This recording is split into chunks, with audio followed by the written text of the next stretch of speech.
Ciao tifosi napoletani! Siamo tornati con un'altra notizia esclusiva sul nostro amato Napoli.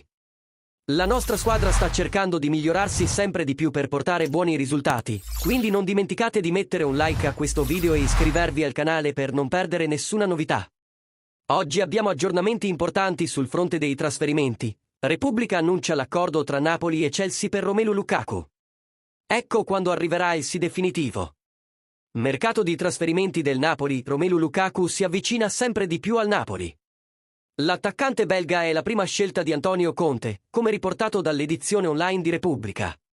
De Laurentiis e il direttore sportivo Giovanni Manna stanno lavorando senza sosta per accontentare il nuovo allenatore Antonio Conte.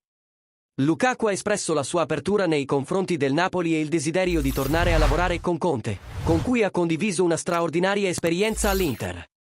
Il Chelsea è disposto a vendere il giocatore a titolo definitivo al club di De Laurentiis. L'accordo sarebbe stato raggiunto per una cifra vicina ai 30 milioni di euro, quindi con un considerevole sconto rispetto ai 38 milioni inizialmente richiesti. La trattativa deve ancora essere definita in tutti i dettagli, ma la strada è tracciata. Lukaku sarà l'erede di Osimhen. La proposta del Napoli lo intriga e il belga è propenso ad accettarla al termine del campionato europeo, per la gioia di tutti i tifosi napoletani. E voi, tifosi del Napoli, cosa ne pensate di questo possibile arrivo?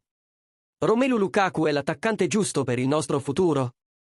Lasciate i vostri commenti qui sotto e discutiamo insieme di queste importanti operazioni di mercato.